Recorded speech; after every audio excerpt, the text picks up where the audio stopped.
Bismillahirrahmanirrahim. Assalamualaikum warahmatullahi wabarakatuh. Nama saya Muazzuddin bin Hasni, um, dan grup kami ada 4 orang, iaitu Muhammad Alif Aiman, Muhammad Zakwan dan Muhammad Nudiauddin. Jadi untuk bahagian saya akan menerangkan tentang Ar-Rukhsah la tunatu bil ma'asi. Okey. Ar-Rukhsah la tunatu bil ma'asi, dari segi terjemahannya iaitu keringanan tidak boleh dicampur ataupun dikaitkan dengan maksiat. Okey, untuk huraian terjemahan tersebut iaitu rukhsah ini dia merupakan bentuk kasih sayang Allah kepada umatnya, yang mana Allah telah memberi rukhsah ini kepada umat Nabi Muhammad. Jadi rukhsah ni tidak boleh dicampurkan dengan maksiat. Sekiranya umat Nabi Muhammad SAW ini bila dia teringin ataupun dia dia dapat rukhsah tapi niat dia tu untuk melakukan maksiat, makna rukhsah tu akan terbatal.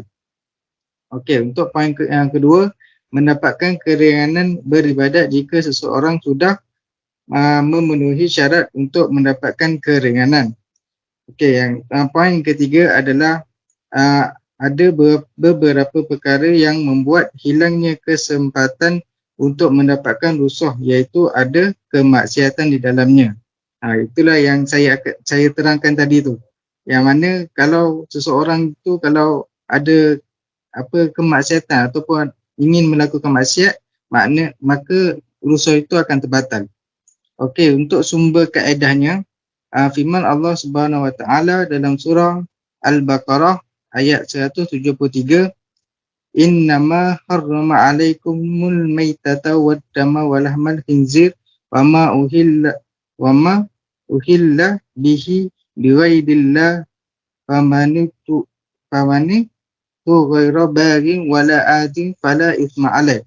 Maksud dia, sesungguhnya Allah hanya mengharamkan bagimu bangkai, darah, daging babi dan binatang yang ketika disembelih disebut nama selain Allah.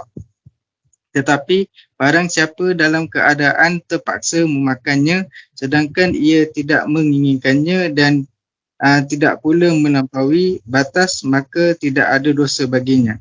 Kat sini daripada sumber kaedah ini ayat Quran ini menjelaskan bahawa iaitu bangkai babi,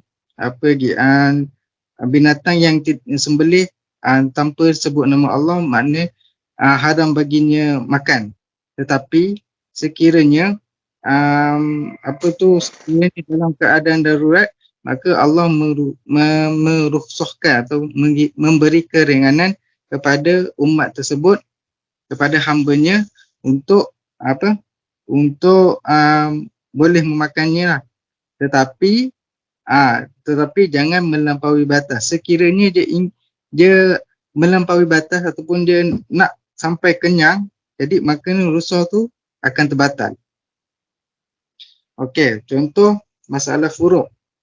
Masalah furuk, yang pertama, rukhsah bolehnya memakan bangkai saat mudarat atau terdesak untuk sekadar menyelamatkan jiwa. Yang kedua, orang yang dalam safar itu boleh menjamak solat, namun bila safarnya untuk maksiat seperti mencuri, merompak atau berzina, maka ia tidak boleh menjamakkan solat. Okey, lepas tu untuk aplikasi semasa, iaitu larangan melakukan rukhsah bagi orang yang melakukan perjalanan untuk menonton konsert muzik, dangdut, band rock dan lain-lain lagi. Kat sini kita boleh aplikasikan sekiranya seseorang itu dalam perjalanan untuk menghadiri majlis macam muzik dangdut, rock semua, maka rusuh itu akan terbatal. Sebab apa? Di sana apabila dia pergi ke konsert seperti muzik itu, mestilah mereka akan bergaul lelaki perempuan, betul tak? Jadi di situ akan berlakunya maksiat. Jadi kat situ kita dah dapat tahu rusuh ni akan terhalang jika jika dia ada niat untuk pergi ke konsert tersebut. Okey, untuk pengecualian kaedah, iaitu perjalanan hanya untuk tujuan taat atau mubah, namun dalam perjalanan musafir bermaksiat seperti mengumpat, maka rusuh tetap diberikan dan tidak gugur sama sekali. Okey, untuk yang kan tadi rusuh dia kan terbatal sekiranya ada melakukan maksiat, betul tak? Ada niat tu untuk melakukan maksiat, tapi ada pengecualian kaedah, iaitu apabila seseorang tu pergi sesuatu tempat, contoh pergi untuk berbincang ataupun berbincang pergi rumah kawan untuk berbincang assignment contoh. Jadi dalam perjalanan pergi rumah kawan tu, contoh dia singgah kedai makan, tapi masa dia singgah kedai makan tu, dia contohnya dia mencuri. Okey, contoh mencuri. Jadi tapi niat dia tu dia nak pergi jumpa kawan dia untuk membincangkan tentang assignment. Tapi dalam perjalanan dia tu dia buat maksiat, iaitu mencuri. Jadi kat situ dia boleh rusuh. Faham tak? Sebab niat dia bukan nak buat nak mencuri tu, tapi dia macam ni, dia sambil-sambil tu tercuri. Dia tengah jalan. Macam itu. Faham tak? Okey. Okey, itu saja dari saya. Jadi saya teruskan kepada Alif Aiman.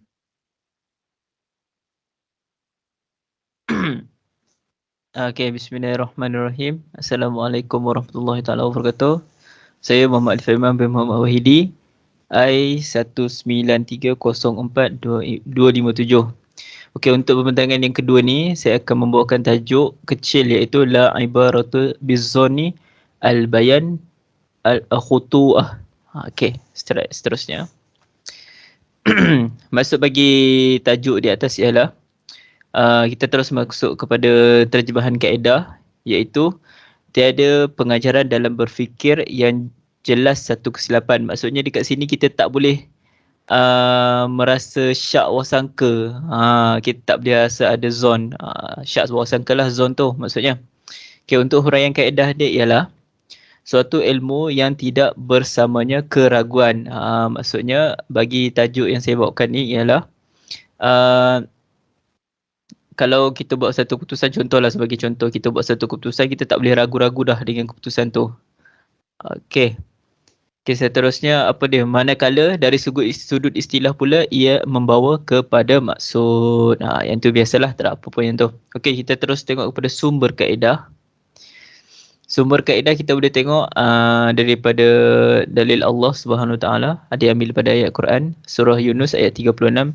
Inna zanna la yughni minal haqqi syai'an. Maksudnya sesungguhnya zon, sangkaan, tidak menandingi kebenaran walau sedikit pun.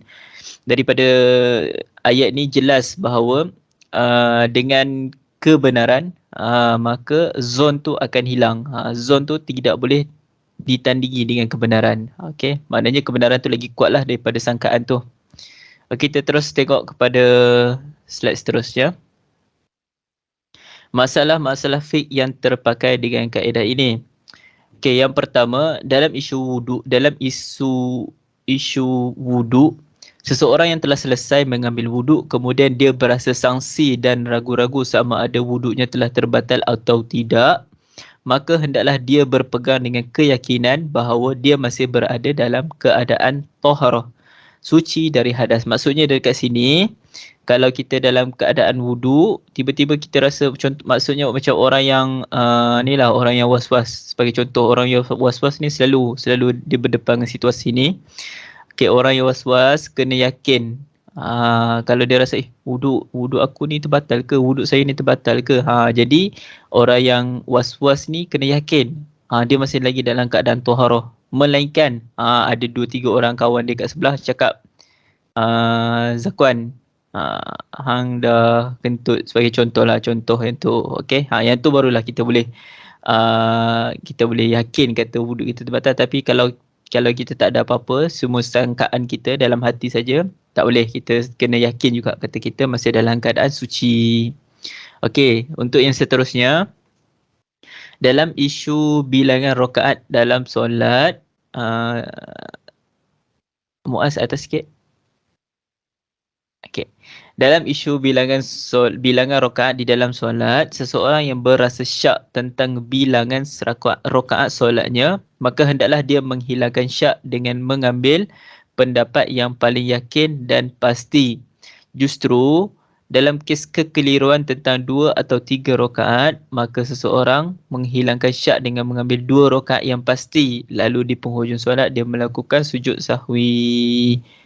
Jadi macam mana dia cakap ni? Dia tak pasti 2 ke 3, 2 ke 3, 2 ke 3. Jadi maka dia punya penyelesaian dia ialah buatlah 2 rakaat, hujung sekali buat sujud sahwi. Okey, seterusnya untuk aplikasi semasa. Dalam isu bilangan rakaat di dalam solat, seseorang yang berasa syak tentang bilangan rakaat solatnya, maka hendaklah dia menghilangkan syak dengan mengambil pendapat yang paling yakin dan pasti. Justru dalam kes kekeliruan tentang 2 atau 3 rakaat, maka seseorang menghilangkan syak dengan mengambil 2 rakaat. Ni ayat ni sama je macam tadi. Cuma itulah kita nak bagi tahu untuk aplikasi yang mudah. Selain daripada kita ambil wuduk sebagai contoh, kita rasa kita dah batal ke tidak kan. Aplikasi lain untuk kegunaan lain untuk tajuk ni berkaitan dengan solat. Kita 2 rakaat ke 3 rakaat ke, so ambil yang paling sikit. Macam saya cakap tadi, ambil yang paling sikit 2 rakaat. Seterusnya hujung solat kita melakukan sujud sahwi. Seterusnya, okey, untuk yang terakhir, pengacualan kaedah. Okey, dalam isu talak, sekiranya dalam isu talak, sekiranya seseorang itu berasa ragu-ragu sama ada dia menceraikan isterinya atau tidak, maka ia tidak berlaku talak dalam keadaan ini, kerana perasaan syak itu tidak memberi kesan kepada keyakinan yang sedia ada, iaitu mereka masih merupakan pasangan suami isteri. Maka perkahwinan tidak gugur semata berlakunya syak dalam penceraian, kerana pensabitan sesuatu itu sama ada berlaku atau tidak hanyalah menerusi keyakinan dan kepastian. Okey, untuk penutup ni, pengecualian kaedah ni berkaitan dengan penceraian ni, pesan saya janganlah buat main-main. Walaupun ianya ada sabitan dengan keyakinan ataupun sya'an, okey, seboleh-bolehnya janganlah sebut perkataan tu. Itu saja daripada saya. Wallahu alam. Assalamualaikum warahmatullahi taala wabarakatuh. Bismillahirrahmanirrahim. Assalamualaikum warahmatullahi taala wabarakatuh. Saya sambung penerangan daripada kawan saya, tajuk yang berlainan, iaitu tajuk I'malul kalam aulam ahmaluhu ataupun ahmaluha. Okey. Jadi maksud dia adalah melakukan perkataan yang lebih baik, iaitu lebih utama dari mengabaikannya. Okey, maksudnya kat situ apa yang kita boleh faham, perkataan yang setiap kali kita cakap tu lebih baik kita mengejarkannya daripada kita mengabaikannya. Okey, jadinya ini daripada subjek kawaid fiqhiyah. Tenaga pengajarnya adalah Ustazah Nur Masyitah binti Johan. Okey, untuk slide seterusnya, huraian kaedah. Huraian kaedah mengfungsikan sebuah ucapan dengan cara memberikan hukum yang sesuai dengan gaya bahasanya. Maksudnya setiap kata-kata kita kadang ada yang hakiki dan ada yang majaz. Ada yang faham, ada yang tak faham. Jadi setiap percakapan kita ni mempunyai hukum yang sesuai dengan apa yang kita cakap. Okey. Ucapan disampaikan oleh seorang seringkali mendatangkan pelbagai penafsiran. Setiap orang ni bila bercakap macam-macam penafsiran dia. Ada yang macam ni, adalah macam tu. Jadi pelbagai penafsiran. Penafsiran yang pelbagai kerana ada membawa maksud secara itu yang saya cakap tadi. Dia membawa secara hakiki dan majazi. Jadi kita pun tak tahu sama ada kita perlu ambilnya ataupun kita mengabaikannya. Okey, dalil pula. Ma atakum rasulun fakhuzuhu. Maksudnya, apa-apa yang didatangkan oleh Rasul, maka ambillah kesemuanya. Okey, apa yang Rasulullah cakap sekalipun, apa yang Rasulullah cakap, sabda, kita kena guna, kita kena ambil. Jadi untuk ikmalul kalam menggunakan daripada dalil ni. Okey, seterusnya. Okey, untuk contoh pula, salah faedah yang terpakai dalam istilah ni. Okey, contoh yang pertama, seorang atuk dia mewasiatkan hartanya. Dia berniat untuk mewasiatkan harta tu kepada anak dia, tapi anak dia tu dah tak ada. Jadi yang tinggal hanyalah adalah cucu. Jadi atuk ni boleh ke tak? Boleh. Dia boleh mewasiatkan kepada cucu kerana cucu merupakan darah daging dia. Apa yang dimasukkan dengan ikmalul kalam? Okey, contoh, atuk dah cakap dia nak mewasiatkan. Jadi dia kena melakukan pekerjaan dia tersebut. Jadi dia tak dapat nak melakukan pada anak dia. Dia tak nak mengabaikan perkara tu, lalu dia mewasiatkan kepada anak dia. Okey. Seterusnya, contoh yang kedua pula, seorang lelaki mempunyai ladang yang besar. Satu yang haram, satu yang halal. Satu yang kena buat khamar, satu lagi untuk buat ubat. Okey. Jadinya lelaki tersebut dia nak kena mewasiatkan kepada seorang manager ni. Jadi manager ni kena jadi wasiat dia tu macam mana? Okey, jadi sedekah, bila kita sedekah, kita adalah buat satu perkara yang baik. Jadi kita kena berikan benda yang baik, bukannya benda yang haram. Jadi bila haram tu jatuh diberikan kepada orang, maka dia akan jadi haram. Jadi benda yang baik diberikan kepada baik, dia akan jadi baik. Sebab tu kena tahu tentang ilmu agama. Okey, itu je daripada saya. Wallahu alam sawab. Saya serahkan kepada kawan saya. Assalamualaikum warahmatullahi taala wabarakatuh. Nama saya Muhammad Nur Diyaudin Akmal bin Hasbullah, I19304251. Okey, saya akan membincangkan kaedah al-wajib la yatruku illa liwajib.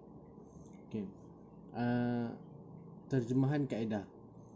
Al-wajib la yatruku illa liwajibin. Maksudnya sesuatu yang wajib tidak dapat ditinggalkan kecuali dengan yang wajib, selain dengan kewajipan yang lain. Okey, maksudnya huraian daripada kaedah tersebut ialah suatu kaedah yang mana seseorang itu meninggalkan sesuatu kewajipan untuk melakukan kewajipan yang lain. Okey, contoh daripada masalah furuk fiqhnya ialah wujubul akli al-maitati lil mudtarri. Maksudnya kewajipan memakan bangkai ketika keadaan darurat. Okey, maksudnya kat sini asal hukum memakan bangkai ni haram, tetapi dibolehkan ketika waktu darurat. Maka jatuh hukum wajib untuk menyelamatkan nyawa. Okey. Yang kedua pula ialah al-khitan. Al-khitan law lam yajib lakana haraman lima fihi min qat'il aduwi wa kashfil aurah wan nazari ilaiha. Maksudnya kat sini berkhatan. Berkhatan ni hukumnya wajib, padahal ataupun akan tetapi asalnya memotong berkhatan ni kan kita memotong anggota badan. So dekat sini asalnya memotong sebahagian anggota ni tidak dibolehkan ataupun diharamkan untuk memotong lah. Namun dalam hal ni dibolehkan. Maka ia menunjukkan bahawa berkhatan ni adalah wajib. Okey. Kita masuk dekat pengecualian kaedah. Okey. Pengecualian kaedahnya ialah sujud sahwi. Jika tidak disyariatkan oleh Allah, maka hukumnya ialah haram kerana menambah kadar pergerakan dalam solat. Namun setelah ditetapkan oleh syariat, hukumnya menjadi sunnah dan tidak sampai menjadi wajib. Okay, dekat sini semua faham yang sujud sahwi ni ialah pergerakan yang ditambah dalam solat. Dan jika tidak disyariatkan oleh Allah, kan, kalau kita main tambah aja, maka hukumnya haram. Tapi selepas disyariatkan, hukumnya menjadi sunnah dan tidak sampai menjadi wajib. Okay, untuk aplikasi semasa pula, dalam isu aplikasi semasa ni, isu meninggalkan yang wajib dan melakukan perkara yang wajib lain, seperti isu seorang pengawal keselamatan yang terpaksa meninggalkan kerjanya, iaitu kewajipannya untuk melakukan kerja lain. Maksudnya kat sini dia meninggalkan tanggungjawab dia, kewajipan dia, dan melakukan kewajipan yang lain setelah diarahkan oleh ketuanya. Maka pengawal tersebut dibolehkan meninggalkan tanggungjawab dia, kewajipan dia, untuk melakukan kewajipan yang diarahkan oleh ketua dia, dan jika dia dapat arahan selain daripada tu, dia boleh meninggalkan kewajipan dia. Okay, itu sahaja. Sekian, terima kasih.